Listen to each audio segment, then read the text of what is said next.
A segurança é fundamental nos negócios imobiliários. Na verdade, em qualquer negócio, mas nos negócios imobiliários que envolvem valores altos, é fundamental. Por quê? O vendedor, ele quer receber o dinheiro dele, né, tranquilamente. O comprador, ele quer receber a coisa comprada, que é o imóvel, tranquilo, não ter problema nem no presente e muito mais no futuro. E o corretor, que é o terceiro envolvido na transação, ele quer receber a comissão dele tranquilamente. Então, segurança é fundamental. Nós vamos ver agora como preservar essa segurança. Eu sou Alberto Abe, advogado, corretor de imóveis, consultor em negócios imobiliários, e nós vamos tratar desse assunto segurança nos negócios imobiliários. Então, primeiro, a segurança no negócio imobiliário é responsabilidade do corretor, tá? Isso tem que ficar bem claro. O corretor não pode chegar e dizer assim, não, isso não é problema meu. Não, é o contrário. Preservar pela segurança do negócio imobiliário é, sim, responsabilidade do corretor, até porque, senão, ele não vai receber a comissão dele, ok? Então, no que é que o corretor tem que se pegar para fazer com que o negócio seja seguro? Primeira coisa, ele tem que examinar, confirmar se a documentação do imóvel está perfeita e se os vendedores estão com tudo em ordem também, se eles são realmente os proprietários do imóvel, se eles não têm nenhum problema no cadastro deles que possa eventualmente no futuro vir prejudicar aquela venda, se o imóvel não tem nenhum ônus, nenhum gravame, nenhum problema, né, e se está realmente em nome deles, se o estado civil deles, vendedores, está correto. Então, toda essa documentação, essa situação jurídica do imóvel e dos proprietários tem que ser examinado antes. Eu diria que tem que ser examinado até antes do imóvel ser cadastrado para ser trabalhado. Por quê? Porque imagina que você cadastra um imóvel com algum problema e não sabe disso, aí você trabalha, mostra o imóvel, etc e tal, e chega lá na frente, na hora de fechar o negócio, você percebe que tem um erro na documentação ou na pessoa física dos proprietários. Você vai perder o negócio. Então, antes de cadastrar, já examina toda essa questão da documentação do imóvel e dos proprietários. Essa é a primeira coisa para que o negócio seja seguro. Do lado do comprador, para que não haja nenhum problema para o negócio, também é necessário que o comprador, qual é a obrigação do comprador? Pagar. Para ele pagar, ele precisa ter os recursos da compra disponíveis. Se for uma compra à vista, ele tem que ter tranquilo esse dinheiro disponível, aplicado, mas com 2, 3 dias de prazo para sacar o dinheiro e tal, mas tem que estar com esse dinheiro tranquilo. Tá?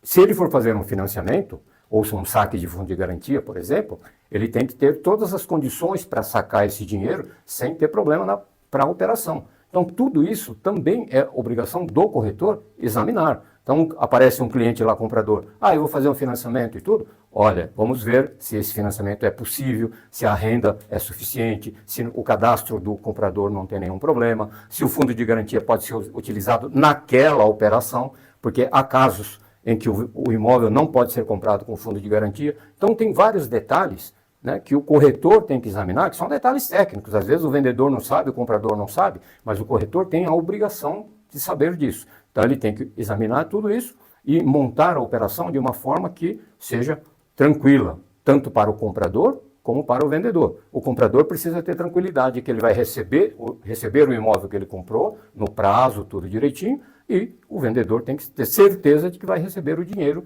no prazo que foi combinado. E o terceiro, evidentemente, o corretor tem que, dependendo dessa transação toda, ele tem que receber a comissão dele como foi combinado com o vendedor. Aliás, corretores, um detalhe, tá? Que eu sempre percebo que os corretores, eu diria que é um erro que eles cometem. Eles falam para o vendedor, para o proprietário, eu tenho um cliente que eu quero levar no seu imóvel. Veja, eu já ouvi isso pessoalmente. O vendedor fala, peraí, mas quem vai pagar a comissão não sou eu, o vendedor? Então o cliente sou eu, não é ele. Então cuidado para não cometerem esse erro, tá? Quando forem atender, levar um comprador, diga que vocês têm um interessado, um comprador e não um cliente, porque senão o cliente, que é o vendedor que vai te pagar a comissão, ele pode se sentir ofendido, tá bom? Então voltando, o comprador quer receber o imóvel, o vendedor quer receber o dinheiro e o corretor tem que receber a comissão. Então, eu já falei do imóvel, que tem que estar em ordem, dos documentos dos vendedores, que tem que estar em ordem. Os compradores têm que estar com a documentação tranquila, com o financiamento garantido ou com dinheiro disponível para pagar na hora de fazer a escritura. E o terceiro item, o negócio tem que ser juridicamente perfeito. Tá? O contrato entre as partes tem que estar juridicamente perfeito, tem que ser em conteúdo e forma juridicamente perfeito.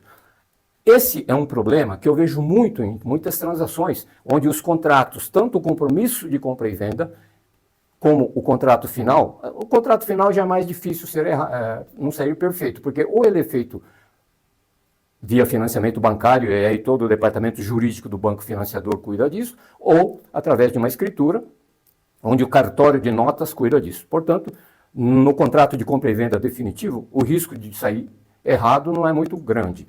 Porém, no compromisso de compra e venda, que é o contrato, o pré-contrato, vamos dizer assim, o contrato onde se amarra o negócio, que é feito normalmente por corretores, eu vejo muito erro, tá? Muitas coisas erradas. Então, o que é um negócio juridicamente perfeito? As partes têm que estar perfeitas condições para fazer. Maior de idade, alfabetizado, em perfeita razão, né? Uso da razão. O negócio não pode estar sendo feito por coação, por necessidade ou em estado de perigo. Tem uma série de condições para que o negócio seja juridicamente perfeito. Tá? As partes têm que estar de acordo, o comprador, o vendedor, com a operação. As condições do negócio têm que estar bem especificadas. Os prazos têm que estar especificados, discutidos no compromisso. Por quê? Porque se você fala, e às vezes é meio delicado, mas se você coloca um prazo, uma obrigação, um direito de um lado ou de outro, às vezes fica meio difícil do outro lado aceitar, mas tem que estar no compromisso. Por quê? Porque senão o sujeito, um lado ou outro, seja comprador ou vendedor, ele pode dizer, olha, mas eu não sabia, se eu soubesse disso eu não teria fechado o negócio. Então tem que estar perfeitamente discriminado no compromisso de compra e venda todos os prazos e condições. Olha, só te entrego a chave se você me der o dinheiro X, ou vice-versa, né? Enfim, todas essas condições, principalmente aquelas mais delicadas, têm que estar discriminadas no contrato. Por quê? Porque senão, esse contrato ele pode ser nulo, se houver alguns erros assim, absurdos, né, que eu vejo às vezes em alguns compromissos, ele pode ser nulo de pleno direito, olha, esse contrato não vale. Ou ele pode ser anulável depois, se uma das partes diz, olha, eu não sabia dessa condição, se eu soubesse eu não teria feito. O juiz pode anular esse compromisso. Então, isso é muito importante, tá? Então, voltando. Para que o negócio seja juridicamente seguro, esse contrato ele tem que ser juridicamente perfeito, em todas as características. Né? Isso está no Código Civil, lá, é só examinar lá como é que se faz um compromisso de compra e venda dentro da lei, que os corretores vão entender o que eu estou falando. Então, para segurança jurídica do negócio, são essas três coisas. O vendedor tem que ser perfeito, tem que estar em condições perfeitas, o imóvel tem que ser dele, está tudo correto. O comprador tem que ter condição de pagar e o negócio tem que ser juridicamente perfeito, que é a responsabilidade do corretor. Daí, eu dizer que tudo isso é atribuição e responsabilidade do corretor de imóveis. Por quê? O vendedor nem sempre entende disso, às vezes não é da área, é o primeiro, o segundo imóvel que ele está vendendo, às vezes é o único. O comprador, às vezes, é a primeira vez que ele está comprando um imóvel, a segunda vez, não é um profissional. Agora, profissionais somos nós que trabalhamos com isso. Então, temos a obrigação de saber disso e zelar por tudo isso. Ok? Eu espero que esse vídeo tenha sido esclarecedor, ajudado vocês. E peço vocês que, se precisarem de alguma ajuda, entrem no meu canal, façam as perguntas, os comentários e deem um ok, o joinha, para validarem esse tipo de conteúdo. Até o próximo vídeo. Tudo de bom para vocês.